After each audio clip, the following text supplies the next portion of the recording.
आपका हमारे इस चैनल में स्वागत है।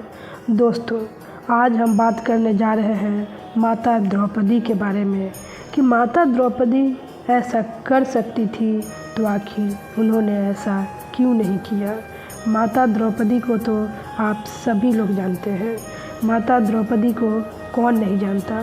दरअसल दोस्तों, बात उस समय की है जब माता द्रौपदी के 5 पुत्रों को अश्वत्थामा ने मार दिया था।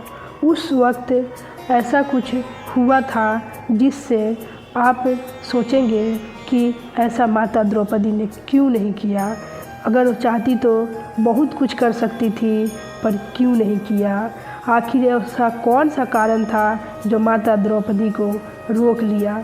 तो दोस्तों, माता द्रौपदी का जब 5 पुत्र मरा तब अर्जुन जी ने अश्वत्थामा को पकड़ के लाया और भगवान श्री कृष्ण जी भी वहाँ पे थे। और पकड़ के लाने के बाद माता द्रौपदी के पास अश्वत्थामा को ले जाके खड़ा कर दिया गया कि आप जो बोलेंगे इसे वही दंड मिलेगा। तो माता द्रौपदी ने कहा कि क्या इसे मार देने से मेरे 5 पुत्र लौट जाएंगे। तो भगवान कृष्ण बोले ऐसा नहीं हो सकता। तब उस वक्त माता द्रौपदी बोली कि ये ब्राह्मण है और गुरुपुत्र है, अगर हम इसे मारेंगे तो हमें भी पाप लगेगा और हम पाप नहीं करना चाहते, क्योंकि मारने के बाद भी मेरे पुत्र नहीं लौटेंगे और मैं वो गलती नहीं करना चाहती हूँ जो गलती ये किया। मैं किसी माँ से किसी बेटा को नहीं छीनना चाहती। कृष्ण भगवान बोले कि अतताई को छोड़ना भी नहीं चाहिए और ब्राह्मण पुत्र है तो उसे मारना भी नहीं चाहिए। तो कुछ ऐसा करें जिसे इसको दंड भी मिल जाए और पाप भी न लगे। कहते हैं कि किसी सम्मानीय आदमी को उसको अपमान कर देना ही उसका सबसे बड़ा दंड है। तो उस वक्त कृष्ण भगवान आदेश दिए कि उनका मणि निकाल लो और ये कभी नहीं मरेगा। इसका जो मणि के जगह जो था वह हमेशा घाव बन के टीसेगा, लेकिन ये मरेगा नहीं। वो घाव हमेशा उसको दर्द देगा, तकलीफ़ देगा, पर वो घाव ठीक नहीं होगा, वहाँ पे हमेशा घाव बना रहेगा। और ये मौत के लिए भीख मांगेगा, पर इसे मौत नहीं मिलेगा। यही कारण है कि अश्वत्थामा आज भी जीवित है और आज भी वो है। इसलिए दोस्तों, अब हम इस बात पे आते हैं कि इस कहानी से हमें क्या सीख मिलती है। जैसे माता द्रौपदी चाहती तो अश्वत्थामा को भी मृत्यु दंड दे सकती थी, पर उन्होंने ऐसा कुछ नहीं किया, क्योंकि वो जानती थी कि ये गुरुपुत्र है, इनको मारने से मुझे और पाप लगेगा और किसी को मार देने से मेरा पुत्र लौटेगा नहीं।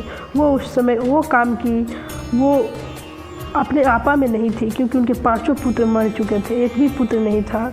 फिर भी उन्होंने अपने आप को संभाला और एक माँ का जिससे वहाँ पे दिखाया कि एक माँ का ममता कैसा होता है कि अब मेरा बेटा मर गया है, फिर भी हम वहाँ पे होश से काम कर रहे हैं।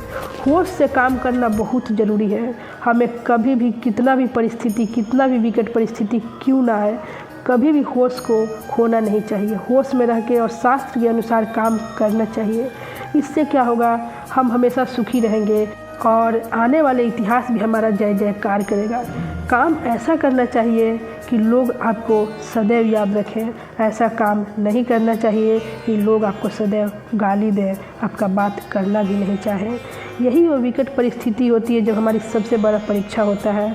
हमारा निर्णय, हमारा सोच और हमारा कदम क्या उठाते हैं, यही वो चीज़ उस वक्त हमें वो चीज़ बनाता है जिसके बाद हमारा सब कुछ बदल जाता है। अगर हम गलत कदम उठाएं तो फिर लोग सदैव गाली देंगे और हमारा बात करना भी पसंद नहीं करेंगे। लेकिन अगर हम धैर्य रख के शास्त्र के हिसाब से, शास्त्र के मुताबिक, धर्म के मुताबिक होश में रह के और ऐसा कुछ काम कर दें तो फिर यही दुनिया आपकी सदैव बात करेगी, युगों युगों तक बात करेगी और आपका जय जयकार करेगी। यही वो परीक्षा का वक्त होता है जब आप संभल जाएं और कदम वो उठाएं, धैर्य रखें, जिससे लोग सोच के बोले वाह क्या बात है। इसलिए स्थिति कैसा भी हो, हमेशा धैर्य रखें। वक्त बदलता है, वक्त अच्छा आता है, सबका जीवन एक जैसा नहीं रहता।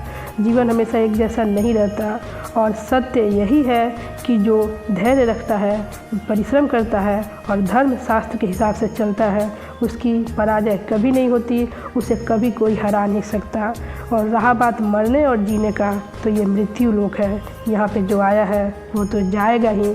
इस बात के लिए इतना परेशान नहीं होते हैं, क्योंकि कर्म हमारा सबसे मायने रखता है और भगवान सबके हैं। इसलिए काम ऐसा करें कि हमें भगवान मिले, भगवान तक ले जाए और मरने के बाद भी हमें याद लोग करें, ना कि मरने के बाद लोग गाली दें। इसलिए मरना कोई बहुत बड़ा ये नहीं है, विषय नहीं है, क्योंकि मृत्यु लोक है, यहाँ जो आया है वो मरेगा ही। हर किसी को मरना है, कोई जीवित नहीं रहेगा। पर हम क्या करके मरते हैं और कैसा मृत्यु होता है, ये बहुत मायने रखता है। क्योंकि जो मौत सही के लिए हो वही मौत है। और ऐसे तो बहुत ऐसा चीज़ है जिसको दंड मिल रहा है, फांसी पे उसके लिए कौन याद कर रहा है, उसे तो हर कोई गाली नहीं दे रहा है। इसलिए ऐसा कोई काम कभी नहीं करना चाहिए जिससे लोग इतिहास में हमें गाली दें, हमारा बात भी सुनना पसंद ना करें।